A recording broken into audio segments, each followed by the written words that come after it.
요한복음 12장 12절로 15절 말씀을 같이 읽습니다. 그 이튿날에 명절에 온 큰 무리가 예수께서 예루살렘으로 오신다 함을 듣고 종려나무를 가지고 맞으러 나가 외치되 호산나 찬송하리로다. 주의 이름으로 오시는 이 곧 이스라엘 왕이시여 하더라. 예수는 한 어린 나귀를 만나서 타시니 이는 기록된 바 시온에 따라 두려워 말라. 너의 왕이 나귀 새끼를 타고 오신다 함과 같더라. 아멘. 예, 이제 부활절이 31일 주일이죠. 부활을 위해서는 이제 우리 예수님이 십자가가 있어야 되고요. 십자가를 지기 위해서 마지막 유월절을 지키려고 예루살렘 입성하시는 모습입니다. 그때 나귀 새끼를 타고 예루살렘을 향하여 가실 때에 호산나 찬송하리로다. 주의 이름으로 오시는 이 이스라엘 왕이시여 하면서 찬양했잖아요. 그때 로마의 통치하에서 살아가던 이스라엘이 모세의 율법과 시편과 선지자들의 그 글에 의해서 오래한 메시아 그리스도가 오면은 강한 이방들을 다 쳐서 멸해버리고 이스라엘 회복, 그리스도 왕국. 그래서 우리 예수님 메시아 왕국이 올 줄 믿고 그때 그런 감정으로 환영한 거예요. 야, 우리의 메시아 그리스도 얼마나 지금으로 말하면은 우리 예수님 재림을 기다리는 것과 마찬가지예요. 여러분, 예수님이 재림 지금 오신다 생각하면 얼마나 감격스럽겠어요.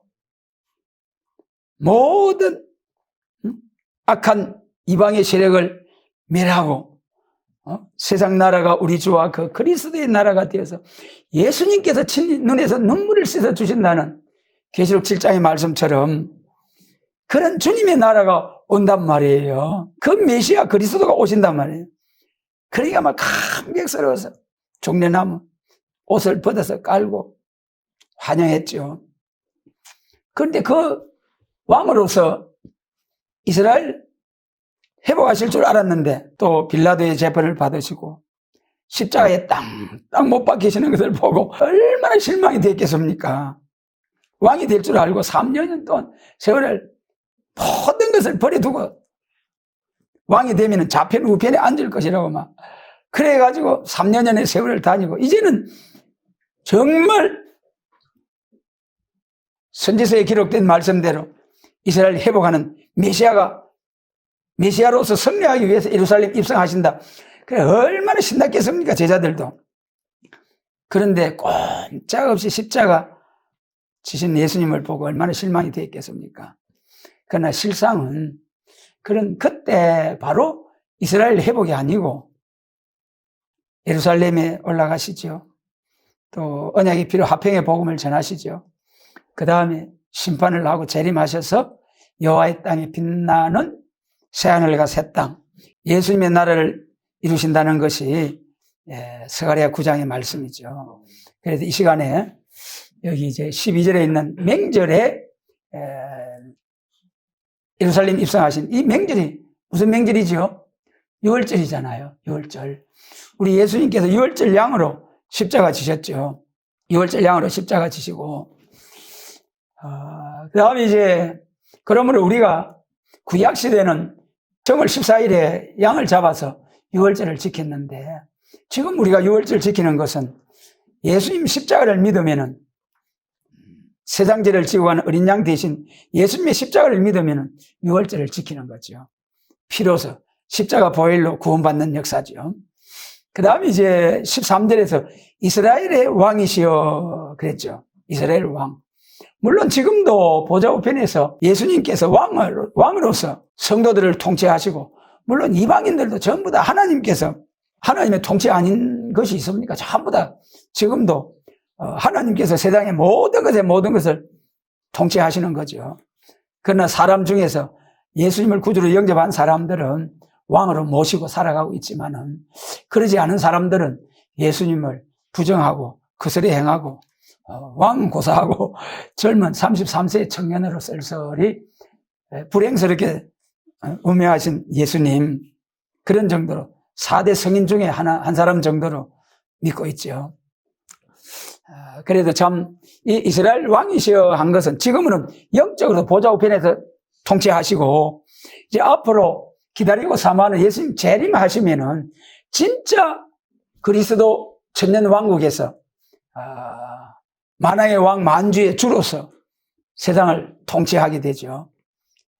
그래 계시록 20장에서 1000년 동안 예수님이 통치하시고 그 영광을 가지고 무궁세계 천국까지 쫙 가서 영원 무궁토록 왕의 왕으로서, 또 예수님처럼 예수님의 주님의 복음을 위해서 순교하고 순교자 동무로서 충성된 정인으로 목숨 바쳐 복음을 위해서 헌신된 충성된 정인들은 또 마찬가지로 예수님과 함께 그리스도로 더불어 천년 동안 왕노릇 한다는 것이 계시록 20장 4절이죠.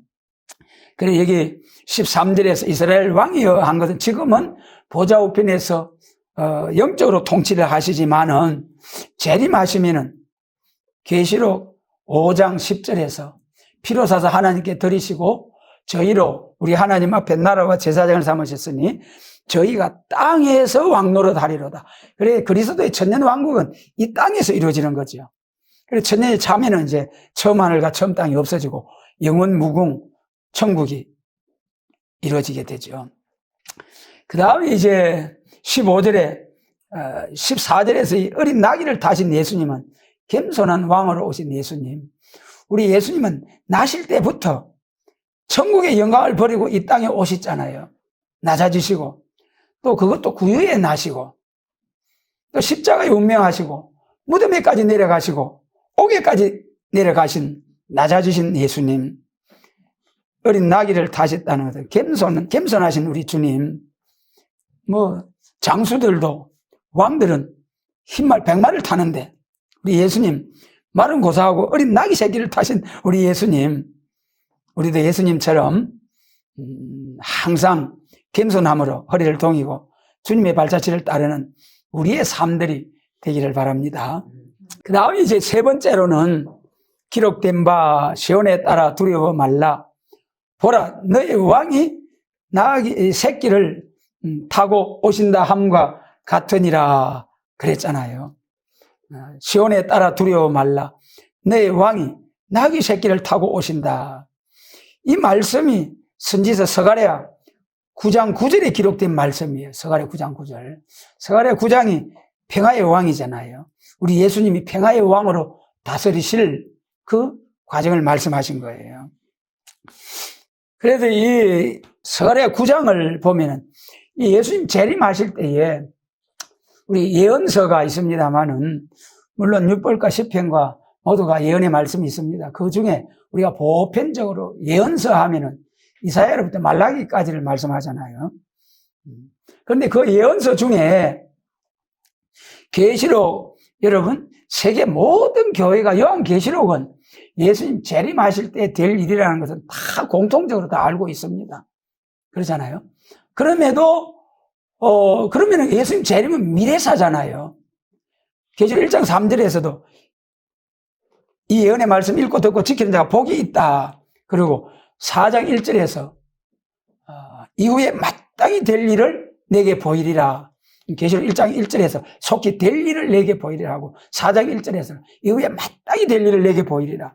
분명히 계시록은 앞으로 마땅히 될 일이라고 하셨는데 그 마땅히 될 예언의 말씀 가운데 10장 7절, 계시록 10장 7절을 보면은 하나님의 비밀이 그종 선지자들에게 전하신 복음과 같이 이룬다고 하셨어요.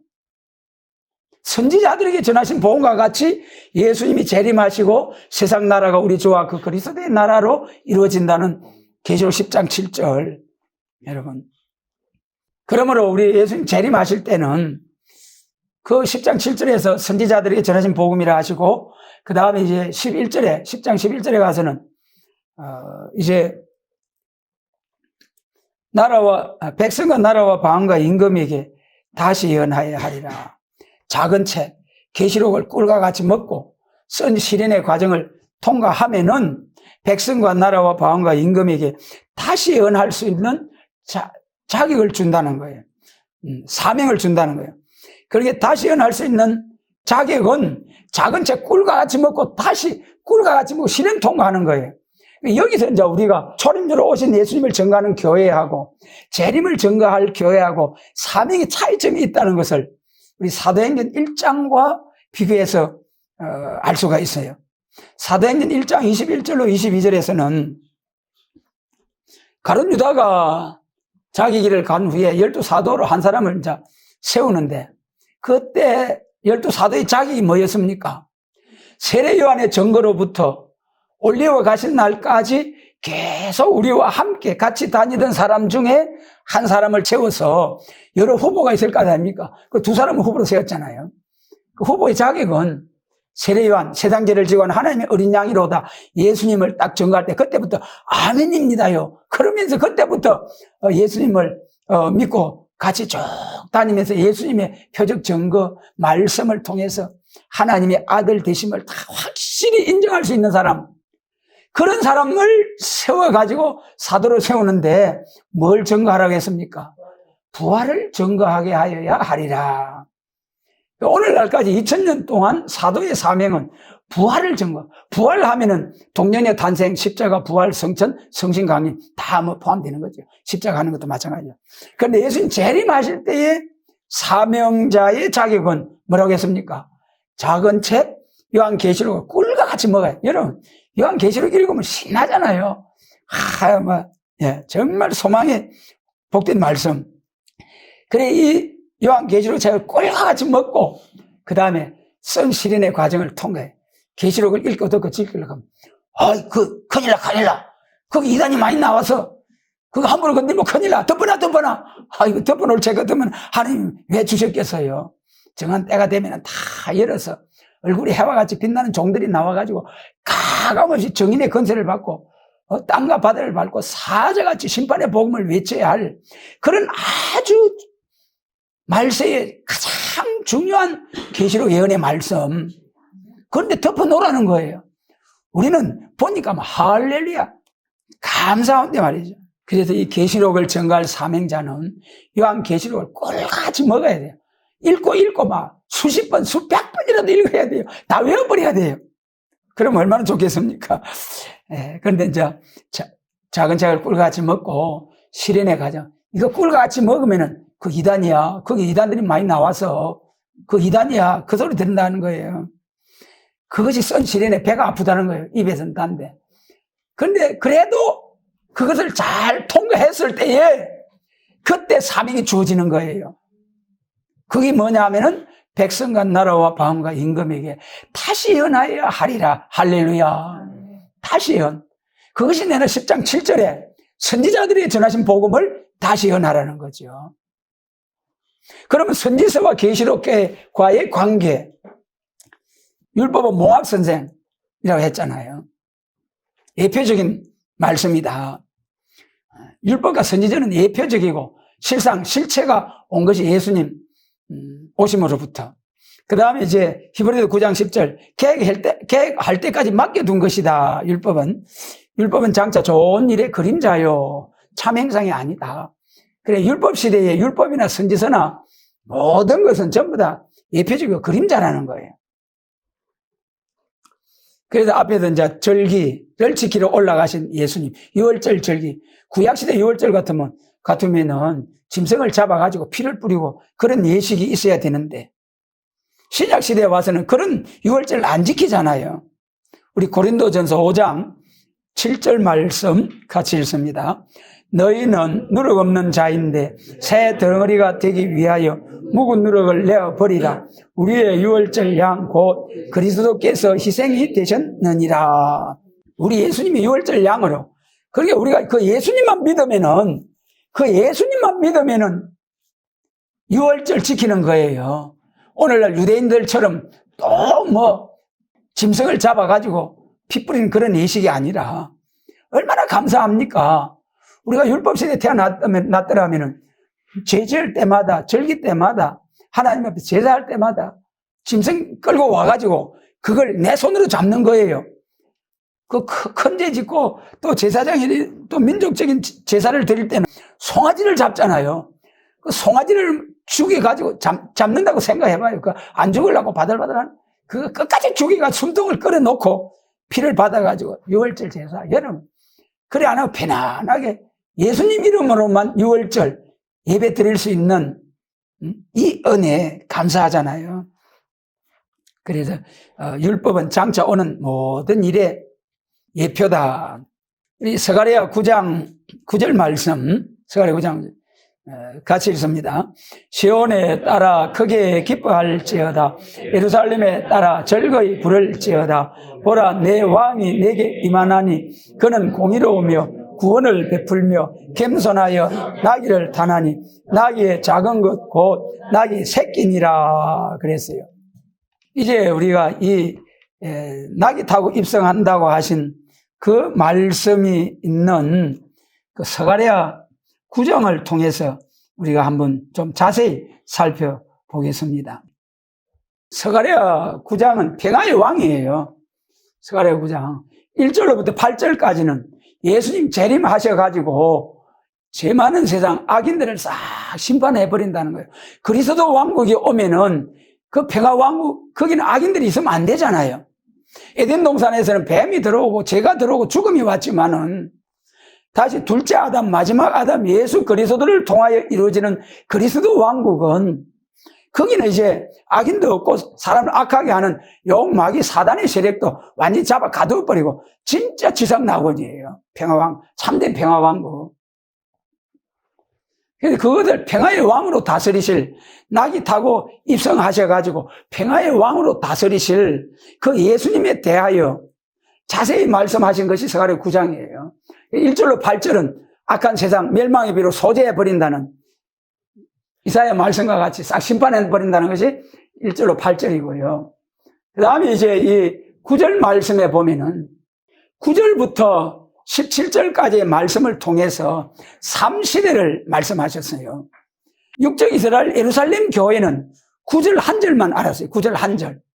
그 다음에 오늘날 그 낙이 타고 입성하신 그 예수님을 믿는 오늘날 세계 교회 2000년의 역사와 전통을 잘하는 교회들은 9절로부터 12절까지만 알았어요. 9절로부터 12절까지. 그게 뭐냐 하면은 언약의 피로 화평의 복음을 전하는 역사. 예루살렘 교회는 낙이 타고 입성한 날 그것만 알았어요. 그래가지고 10절 이하를 몰라가지고 그만 예수님을 십자가에 내주었어요. 저 가짜다, 거짓 선지다 그러면서. 그 다음에 오늘날 교회는 12절까지만 알았어요. 마지막으로 13절부터 17절까지 다 알게 될 때에 예수님의 재림을 영접하는 교회가 됩니다. 그래서 이 스가랴 9장 계시록 10장 7절에서 선지자들에게 전하신 복음과 같이 이루리라. 그래서 이제 계시록 10장 7절하고 또 요한복음 12장하고 이 스가랴 9장하고 짝을 맞춰서 다시 예언해야 될 앞으로의 그 사명이죠. 그럼 여기서 말이죠. 9절에도 보면은 절걸 내 왕이 내게 임하나니 구원을 베풀며 겸손한 나귀 새끼니라 그랬어요. 이거는 뭐 이제 우리 요한복음 12장에서 읽어본 말씀이고요. 그래 이루어진 사실이고, 그래 예루살렘 교회는 그 9절 한 절만 알았어요. 우리 10절로 12절 같이 읽습니다. 내가 에브라임의 병거와 예루살렘의 말을 끊겠고 전대하는 활보 그늘이니 그가 이방 사람에게 화평을 전할 것이요 그의 정권은 바다에서 바다까지 이르고 유브라데 강에서 땅끝까지 이르리라. 너로 말할진대 내 언약의 피를 인하여 내가 너의 갇힌 자들을 물 없는 구덩이에서 놓았나니 소망을 품은 갇혔던 자들아 너희는 보장으로 돌아올지니라. 내가 오늘날도 이르노라. 내가 배나 내게 갚을 것이라. 이 10절로 12절은 화평의 복음을 전할 때예요. 화평, 사랑과 화평과 용서의 복음을. 초림주로 오신 예수님은 용사로 오신 주님이시잖아요. 어떠한 죄라도 허물지 아니하시고 누가복음 5장 32절에서 내가 온 것은 의인을 부르러 온 것이 아니요 죄인을 불러서 어렵다함을 주려 오셨다고 하셨어요. 왔다고 하셨어요. 그런데 재림하실 주님의 모습은 계시록 1장에서 막 눈이 불꽃 같고 막 심판의 주, 왕의 왕으로서 오실 주님, 모습, 그 차이가 잘 구분이 돼야죠. 화평에 전할 10절로 12절까지의 말씀은 그 이방 사람에게 화평을 전할 것이요, 그의 정권은 바다에서 바다까지 유브라데강 땅끝까지 이르리라.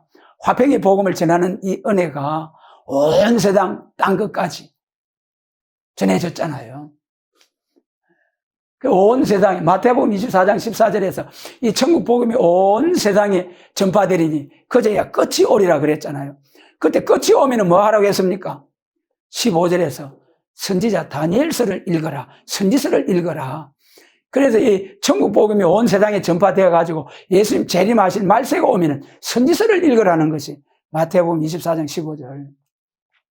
그래서 지금은 천국 복음이 예루살렘에서 시작해 가지고 소아시아, 유럽으로, 로마로, 유럽, 저기 아메리카를, 세계를 뭐 동서남으로 빙빙 돌아서 우리나라까지 한 140년 전에 우리나라 정식으로 선교사가 들어왔죠. 천국 복음이 전파된다. 그럼 11절에서 너로 말할 때 언약의 피를 인하여, 우리 구약시대에 전부 다 피 흘려 제사 드린 것이 예언적인 역사. 언약의 피를 인하여 너희 갇힌 자 물 없는 구덩이에서 놓았다. 여러분, 우리 로마서 3장에서는 의인은 없나니 하나도 없다고 하셨잖아요. 의인은 없나니 하나도 없다고 그래요. 그럼 로마서 6장에서 죄의 싹은 사망이요. 다 죽어야 돼. 다 죽어야 돼. 한 사람도 천당 갈 사람 없고 전부 다 죽어 지옥 가야 돼. 죄값으로. 그런데 얼마나 감사한지요. 예수님이 십자가의 보혈로 같이 읽습니다. 율법을 조차 그의 모든 물건이 피로서 정결케 되나니 피 흘림이 없은 적 사함이 없느니라. 그래, 죄진 사람은 전부 다 피 흘리고 죽어야 되는 거예요. 죽어야 돼. 죽어야 돼. 내가 죽어야 할 것을, 내 죄값을 몽땅, 내 죄뿐만 아니라 하나님의 택하심을 입은 사람들, 모든 사람들이 죄를 몽땅 지시고 예수님이 십자가에서 다 이루었다 하셨잖아요. 할렐루야. 감사합니까, 여러분? 예수님의 십자가가 감사해요. 이 예수님의 십자가 피 흘림이 없어서는 우리도 죽어서 지옥 가야 돼. 지옥 가야 돼. 여러분. 그런데 구약시대 그 엄청난 피의 제사, 염소와 송아지의 피로 아니하고 오직 자기의 피로 영원한 속죄를 이루사 단번에 성소에 들어가셨느니라. 할렐루야. 우리 예수님 십자가 운명하시고 하늘 지성소로 그 구약시대에 양 2마리 가지고 제사 드려가지고 한 마리는 칵 잡아서 피의 제사를 드리고 한 마리는 아사셀 양 멀리 가서 그냥 놔줘버리잖아요. 멀리 떠나 보내버리잖아요. 우리 예수님 성소에서 예루살렘 영문 밖에서 죽으시고 하늘 지성소 대제사장으로서, 우리의 대제사장으로서 계신 우리 예수님, 자기의 피로 영원한 속죄를 이루셨어요. 영원한 속죄를. 10장 4절 구약시대에 그 엄청난 피의 제사를 드렸잖아요. 염소와 함소의 피가 죄를 없이 하지 못해요. 오직 우리 사람의 죄를 위해서는 흠과 티가 없으신 예수님, 원죄와 자범죄와 상관이 없으신 예수님, 그 예수님만이 우리의 대속의 제물이 되어 주실 수 있다는 거예요. 언약의 피로 구원을 하여서 이제 우리의 대속 제물이 되어 주셨다.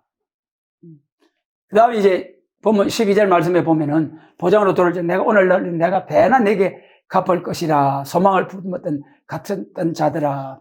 그래도 이 9절로부터 12절까지가 은희시대 초림 들어오신 예수님. 그 다음에 이제 세 번째 평화의 왕으로 다스리실 때에 13절부터 보면은 13절을 같이 읽습니다. 내가 유다로 당긴 활을 삼고 이브라임으로 먹인 살을 삼았으니 내가 내 자식 격지 헬라 자식을 치게 하면 너를 용산의 칼 갖게 하리라. 13절로 17절부터는 이제 싸워서 승리하고 그리스도 왕국 건설하는 말씀이에요. 그 중에 13절에서 내가 유다로 당기는 활을 삼고 이브라임으로 먹인 살을 삼았다. 유다는 그렇게 솔로몬 왕 이후에 남북 분열 왕국이 됐잖아요. 북쪽은 이브라임, 남쪽은 유다. 북이스라엘은, 이브라임은 결국 우상숭배하다가 아수르에 의해서 나라가 흩어져 없어져 버렸어요. 큰 집이죠. 10지파. 남쪽은 유다와 베냐민 작은 집이고. 그런데 이제 유다는 활을 삼고 에브라임은 먹인 살을 삼았다는 거예요. 화살. 화살은 뭡니까? 화살을 쏘면 적진한테 가가지고 같이 죽어버려요. 적도 죽고 자기도 거기서 희생을 당해버려요. 활은 계속 붙들고 있는 거예요. 우리는 유다가 돼야 됩니다. 유다가. 그 다음에 이제 시온아, 내가 내 자식을 객동시켜 헬라 자식을 치게 하며 용사의 칼 같게 한다. 이 좀 복잡해요. 헬라가 우리 7머리 중에 계시록 12장하고 17장에서 7머리가 나오잖아요. 7머리. 그 7머리가 시대마다 강대국으로서 하나님의 백성들을 괴롭힌 그런 나라들이죠. 헬라가 이제 우리 바벨론 포로에서 해방받고 돌아와가지고 메데바사, 그 다음에 헬라잖아요. 그 다음에 로마고, 로마 시대에 예수님 오시고. 여기 왜 헬라 자식을 친다? 헬라 때에 알렉산더 대왕 죽고 난 후에 헬라의 사분국 시대가 있었어요. 그때 남쪽에 그 부돌레마인가 있었어요. 그 다음에 북쪽에 셀루커스 왕조하고 이 두 왕조가 남아가지고 남북으로 대립하는 거예요. 북쪽에 아수르 바빌론 그쪽에 쭉 제국을 이루고 남쪽에 애굽에 또 이루고 남방왕 북방왕이 오고 가고 하면서 치면서 유다를 이래 밟아놓고 저래 밟아놓고 그런 거예요. 그럼 나중에 셀루커스 왕조 중에 안티오코스 에피바네스라는 그 왕이 나와가지고 예루살렘 성전에다가 돼지 피를 뿌리고 제사장을 죽이고 미운 물건을 세운다는 그 말씀대로 그런 일이 있었어요. 그래도 오늘날 다니엘서 9장 27절에서 뭐라고 했습니까? 한 일회를 굳게 정하고 그 일회의 절반에 미운 물건을 세운다. 물론 지금 강단에서도 뭐 미운 물건 하나님 기뻐하지 아니하는 강단도 있습니다만은 후삼년 반에 가면은 참 계시록 13장에서 짐승의 우상에게 절하지 않으면 다 죽여버리고 그리고 또 표받지 아니하면 매매를 하지 못하도록 그런 과정이 오지요. 그것이 헬라 자식 기독교 종말에 하나님의 성전에서 생수 같은 하나님의 때를 따른 양식으로서 하나님의 말씀이 선포되어야 할 강단에 지금 율법을 전하면 되겠습니까? 안 되죠. 이제 초림으로 오신 예수님을 전가하던 교회가 이제 때를 따라 양식을 나누라는 말씀대로 깨어서 예비해서 주인의 집에 종들을 맡아 때를 따라 양식을 나눠주는 종이 복이 있다. 주인이 올 때 그 종의 이런 것을 보면은 그 종이 복이 있다. 주인이 모든 것을 그 종에게 줘버린다는 거예요. 여러분, 그런 주인한테 인정받을 수 있는 종들이 됩시다. 그런 종이 돼야 돼요. 예수님 재림하실 때. 헬라 자식을 쳐버린다는 것은 강단에서 예수님 재림하실 때가 왔는데도 재림과 심판과 새 시대를 위한 계시록과 선지서 때를 따른 양식을 전하지 않고 안식일을 지켜야 된다느니 또 뭐 십자가만 하면 다 되지. 십자가 믿으면 끄떡 없어. 예수님만 믿으면 되지. 여러분, 예수님도요. 성경 전체가 예수님이잖아요. 구약은 오실 예수님, 양이 예수님이잖아요. 초림주로 오신 예수님, 재림하실 예수님. 은혜 시대는 초림주로 오셨을 때는 영혼 구원의 복음을 전파하면 되는 거예요. 그리고 예수님 재림하실 때는 영육 구원의 복음이 따로 있다니까요. 안 죽고 예수님 영접해서 새 시대 간다. 그러면 아이고, 한번 정한 것은 사람에게 정한 것이요. 히브리서 9장 27절에 말씀하셨는데 안 죽는다 한 게 그러니까 이상한 교회다. 안 죽는다는 성경 말씀 어디에 있습니까? 마태복음 24장에도 있어요. 요한복음 11장에도 예수님이 마르다와 함께 대화하면서 내 오라비가 살리라. 아이고 선생님, 나 지금 마지막 부활 때는 살 줄로 믿습니다. 아니다 야, 지금 산다 야. 나를 믿으면 죽어도 살고 살아도 믿는 자는 영원히 산다니까. 안 죽고 산다니까는요. 영원히 살아요. 이 복된 소망의 말씀 꼭 붙으시기 바랍니다. 여러분, 죽어서 낙원 천국 가는 것도 얼마나 감격해서 얼마나 많은 사람들이 목숨 바쳐서 이 복음을 위해서 천국 복음, 영혼 구원을 위해서 이제 복음을 지켜왔는데 영육 구원. 이야, 그것도 영육 구원의 복음을 전하기 위해서 순교 사상을 가지고 복음 전한 사람은 계시록 20장 4절에서 그리스도를 더불어 왕노릇 한다고 하셨잖아요. 여러분, 이 영광 빼앗기지 않도록 꼭 붙들고 여러분 선교자 동무들이 되시길 바랍니다. 그래, 이 헬라 자식을 친다는 것은 때를 따라 양식을 나누려 했는데, 그 영혼 구원 때는, 율법 시대는 모세 오경, 때를 따른 양식, 은혜 시대는 십자가의 복음, 복음서와 편지서, 때를 따른 양식. 은혜 시대 예수님 오셨는데 모세 오경 붙들고 있으면 안 되잖아요. 마찬가지로 이제는 예수님 재림하실 때는 때를 따른 양식, 계시록과 선지서, 이것이 확실히 구분이 돼야 돼요. 그래서 지금은 계시록과 선지서를 가지고 재림 영접할 수 있는 신부단장 해야 할 때예요. 신부단장. 만군의 여호와께서 그들을 호위하시리니 그들이 원수를 삼키며 물맷돌을 밟을 것이며 그들이 피를 마시고 즐거이 부르기를 술 취한 것 같이 할 것인저 피가 가득한 동해와도 같고 피 묻은 제단 모퉁이와도 같을 것이라. 여기에 이제 우리가 자세히 봐야 할 것은 물맷돌을 원수를 삼키며 물맷돌을 밟을 것이며, 물맷돌 잘 아시죠?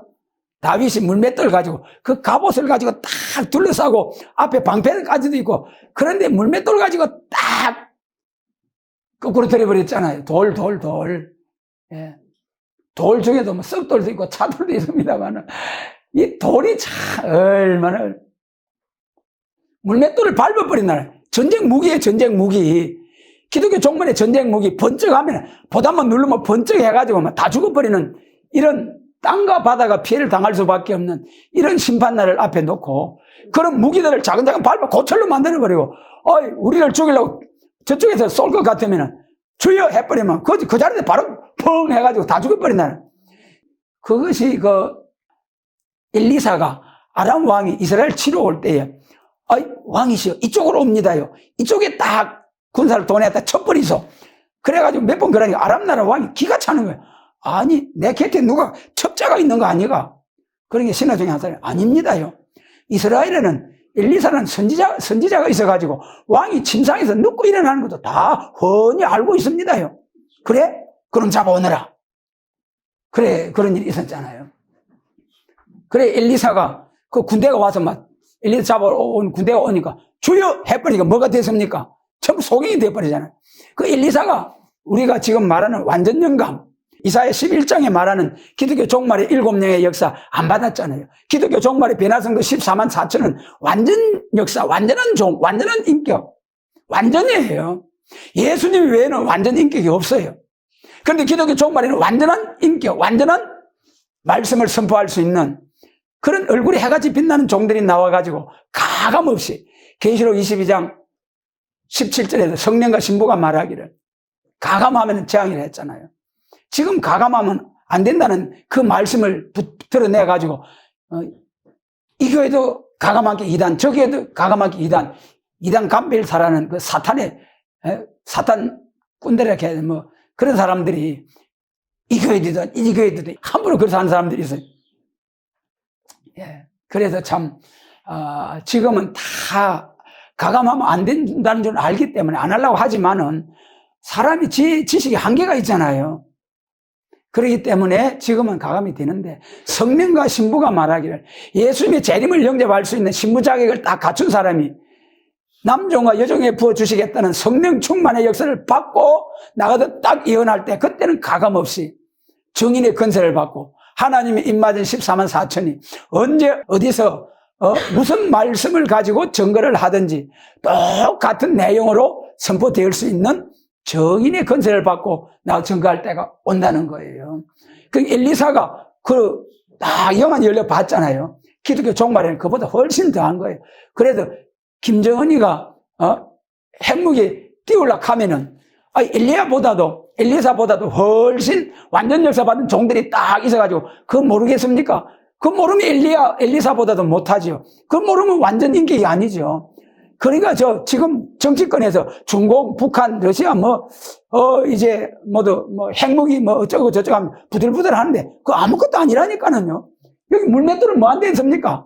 밟아서 고철로 만들어버리고 아예 그 띄우려고 하면은 주여 해버리고 그것도 벙 터져가 다 죽여버린다니까는요. 그러게 그것도 자기가 띄운 거다 맞아 죽고 그래가지고 멸망의 비로 싹 소재하듯이 아마겟돈 전쟁으로 돌 중에서도요. 돌 중에서도 참 이런 돌은 참 귀한 돌이에요.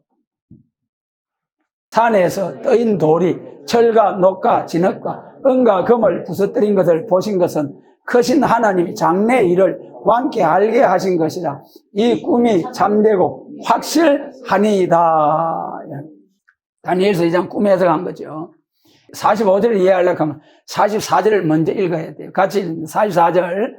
이 열왕의 때에 하늘의 하나님이 한 나라를 세우시리니 이것은 영원히 망하지도 아니할 것이요 그 국권이 다른 백성에게로 돌아가지도 아니할 것이요 도리어 이 모든 나라를 쳐서 멸하고 영원히 설 것이라.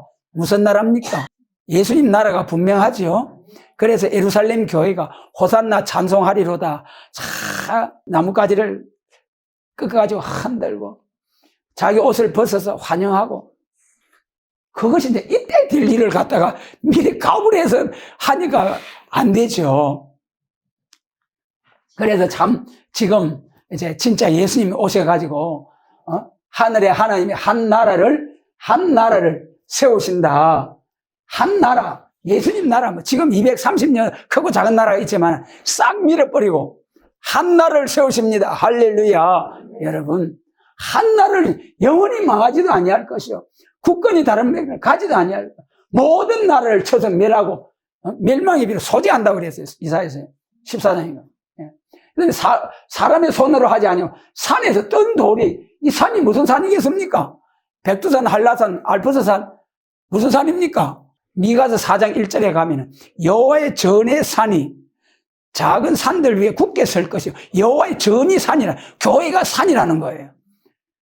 교회에서 뜬 돌, 재림주의 진리를 교회에서 나오지 어디서 나옵니까?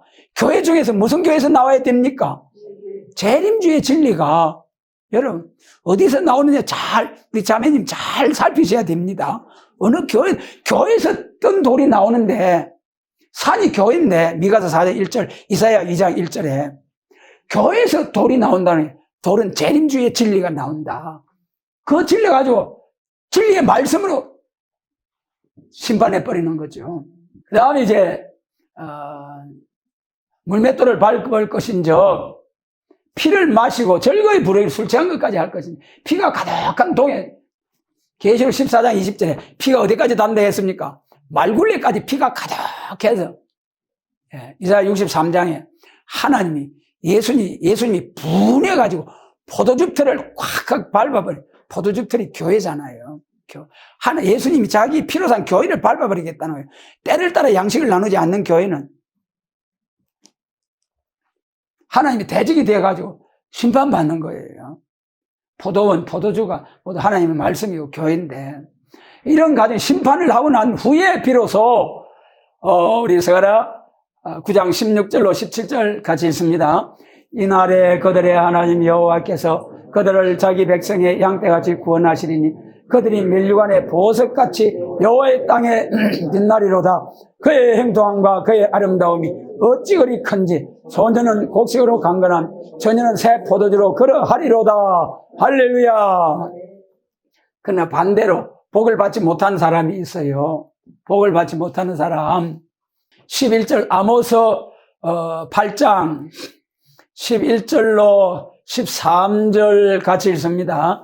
주 여호와께서 가라사대 오라 날이 이를지라 내가 기근을 땅에 보내리니 양식이 없어 주님이 아니며 물이 없어 가람이 아니요 여호와의 말씀을 듣지 못한 기갈이라.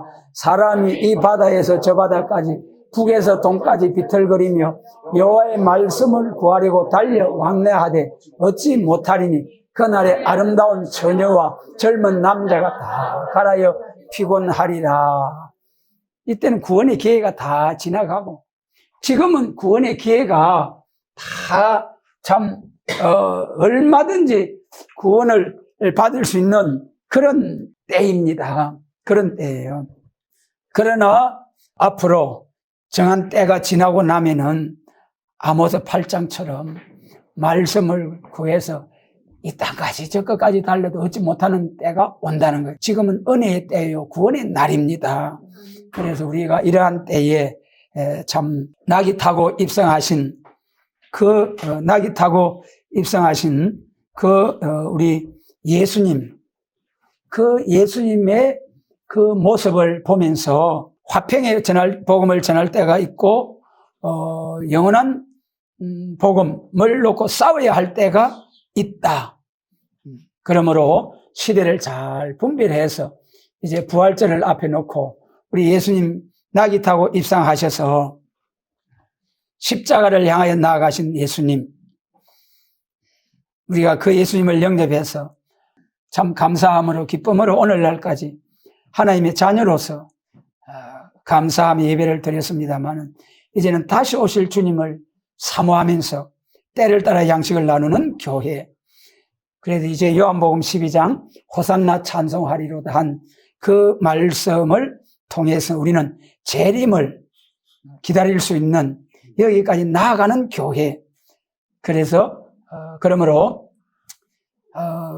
예루살렘 교회처럼 스가랴 9장 9절에서 머물지도 말고 오늘날 천국 복음을 전하는 교회처럼 10절로 9절로부터 12절까지에 머물지도 말고 이제는 9절, 12절, 그 다음 13절부터 17절까지 스가랴 9장 전체를 계시록 10장 7절 선지자들에게 전하신 복음과 같이 이루리라. 그 선지자들에게 전하신 하나님의 비밀, 선지자들에게 전하신 복음을 백성과 나라와 방과 임금에게 다시 예언하는 교회로 발전할 수 있는 우리 모두가 되도록 전능하신 주님께서 또 성령으로 역사하시고 축복해 주시기를 원합니다. 예.